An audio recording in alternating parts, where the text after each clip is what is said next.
I had a question for you. This is a question actually it was recommended. How much should the average American save for like retirement? This is a question for me personally. Like when you talk about investments, I've been hearing a lot about retirement. Mm-hmm. How much should the average American, whether in the employment, how much should they save? Man, that's such a subjective question. Can I add on to your last question here real quick? Of course. You're asking if Dad's approach has changed over the years, or how has it? I think Dad's approach has been pretty consistent. What has changed is what we can offer. You know, when he started, he could only do insurance, now some investments.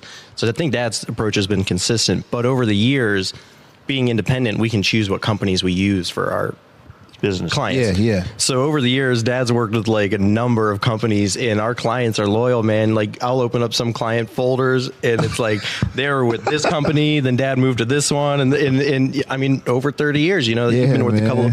So Dad's approach has been consistent, but the technology and the platforms we work with are evolving. Yeah. My approach is changing. I'm still young in the business, but so we've got some pretty good platforms and everything right now. But to plan for retirement, man, that's a big or how much you need to save. That's kind of subjective, you know. It's the best way you could figure that out is like, what are your current expenses? Are those expenses going to be the same in retirement? Are you still going to have a mortgage? Yeah. Things that you're not paying, you know, are like the Medicare and Social Security tax in retirement. So whatever your salary is, there's a couple different ways to go about it. It's like, what % of my salary can I live on? Alternatively, you could just say, what are my actual fixed expenses? Are those going to be the same in retirement? What do I need for those? How much is Social Security going to cover? So it's not like a hard and fast, man, you know. So you're saying it's like individually based. It really is, yeah. I mean, that's not like situation because everybody's living off of different salaries, right? You know, so like retirement, so like general amount for everybody. There's not really, but online you can search retirement calculators. Actually, Charles Schwab is one of the companies we use. You can go in there and punch in what you make, what your expenses are, and whatnot, and it could give you an idea of what you should be able to save. But it's just, there's not really a good hard and fast rule because everybody's lifestyle is different. I can add 2 cents to that. You know, in the industry, they tell people, you know, you should have $1 million plus. I wish I had $1 million right now. Okay. So my theory is it's like start as soon as you can to put a little bit of money away.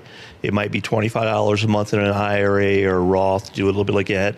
And what will happen, the people that I've come across over my career that have had some significant money, they were consistent in putting a little bit of money away over a period of time, just a little bit. And the next thing you know, they have $1,000 in that account, and they have 2 and 10. But we have some folks that are millionaires, right? But how many people do you know just sitting here have $1 million in retirement? You do, no, I'm just playing. No, but I don't. You know, but I'm saying it's just so that there's the real world, helping everyday people. Then there's this generic world that the commercials tell you have to have $1 million, 2 or 3, and that's really kind of hard to attain. So, and then people change careers. They might change your career 5 times throughout their life. So it's really upon you to start early and put a little bit of money away, a little bit of money. Because if you're like everyone else, and me too, if you have $100 in your pocket, you can spend $125, right? Possibly. Yeah. All right. But, you know, well, he's a good saver, man. But that's good. But, you know, and here's another thing, little sayings, you know. It's good to have money, but don't let money have you. Oh, yeah. You know, because it's a tool. It ain't going to give you peace and joy. It's going to help you. It's part of life. You got to have it. But just start with a little bit.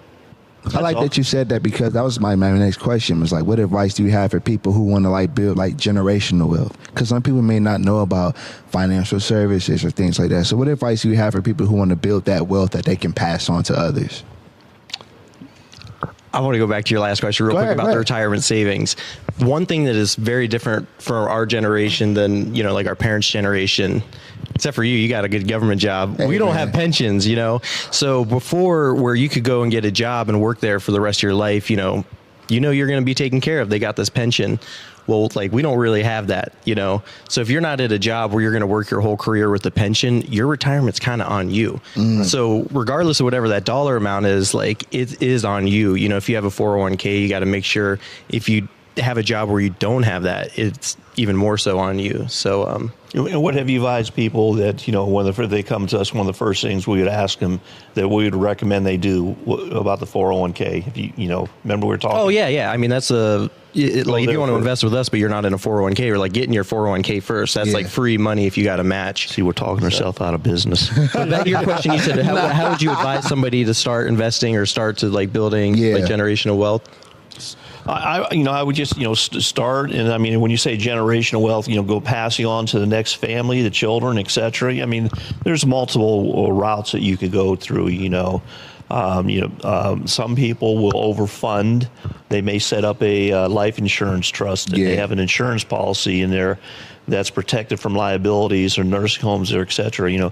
They may fund something like that money's going to be transferred to the next generation tax free. I mean, there's all, we get a little podcast, but there's different ways to do that, and again, I try to bring that to the attention if that's something important. There are some people who, that's not important to them, it's like, hey, I don't want to do that, but there's other avenues, that may be appropriate. Yeah. And I think the best thing you could do is automate your savings and investments. If most of us probably already have our bills on auto pay, but if a certain dollar amount that you want to put away just to save, it's a sad day, or invest, automating that. If you know what you can afford to invest or save every month, if you automate that, you just because you don't want to have to like consciously think about saving money each time you need to put some away or investing. So you can do a little projection. You can see like, okay, if I earn an average of 8% a year on this money, and I start with 1,000 and add 1,000 every year, you could see what that'll do over time, and it's pretty impressive. So I would say for somebody starting out, if you can automate either your savings first or then investments, that's the way to do it, because you don't want to have to be thinking about this. In hip hop, that's called making money in your sleep. Make money in your sleep. That's I got another hip hop one for you. What's that? Stay out of debt. There you go.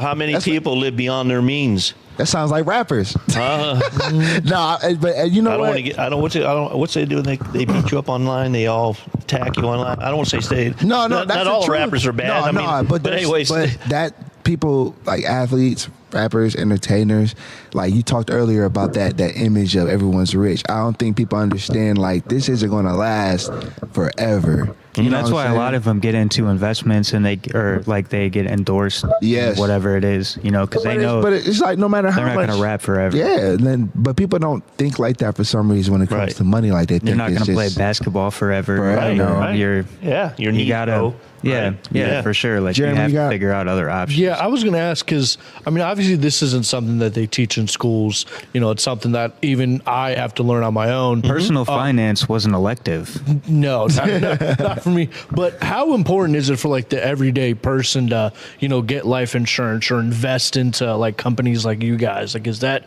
something everybody should have? Only certain people? Like. Well, I think, again, everyday people, everyone should, try to, I'm a realist, you do the best you can with what you have at that moment, right? So I would say, I believe in life insurance, okay? There is many, and I'm going to have Michael share this story about life insurance, but, you may, I don't know, people may get married, if you buy some 30-year term when you're 25 years old, it's dirt cheap. It's it's protection. You may get a house. There's things that you may want to do as you progress in your life, right? Yeah. So, and you don't want to leave a lot of debt for somebody, right? Maybe your family, etc. And then putting a little bit of money away. It's just everybody should put a little bit of money away. I mean, I would say myself. I blew tons of money when I was young. I didn't, I got money in my pocket bartending, it burned a hole in me, man. It's like, you're right. Spent that $400 quick, huh? Yeah. So I would say, I would start now, just put a little bit away, put some money in away in an IRA, have some money for, and the peace of mind you have is like, if you have a little bit of savings, right? And what if you hurt your knee or you get sick or you can't work? Well, it takes the pressure off. Hey, I got a little bit of money over here, right? So, so I would say start as soon as you can. And they should teach these things. But, like we all experience debt. We all have had that. We've all wasted money. But you try to eliminate that as much as you can. And again, I want to say it's good to have money. Don't let money have you. I like that. Try to start with something a little bit. And that's why, you know what, when we have young people that are putting money or dollars away with us, it brings me a little joy just to say, hey, you know what, we're helping them, because they may not think of it right now, but they'll think, down the road, I'm glad that somebody gave me the time and day to help me and guide me a little bit. And that's what it's really all about. I appreciate that, because when people have like money, they think like money, like you said, it lasts forever, but you got to like think ahead. And I know lately in my finances, I've always been just thinking ahead, and it's important to save. Just because you have money, my grandma always says, just because you have money doesn't mean you got to spend it. Thank you. That's great saying. Like, yeah, that was her quote. She would always tell me. So, like, I thank y'all so much for just giving like tips and motivation for people. Because lately a lot of people kind of feel like, what do I do with my money? And do I spend it? And they just go right to Amazon. You know what I'm saying? Or just go shopping and doing buy their stock. Yeah. So.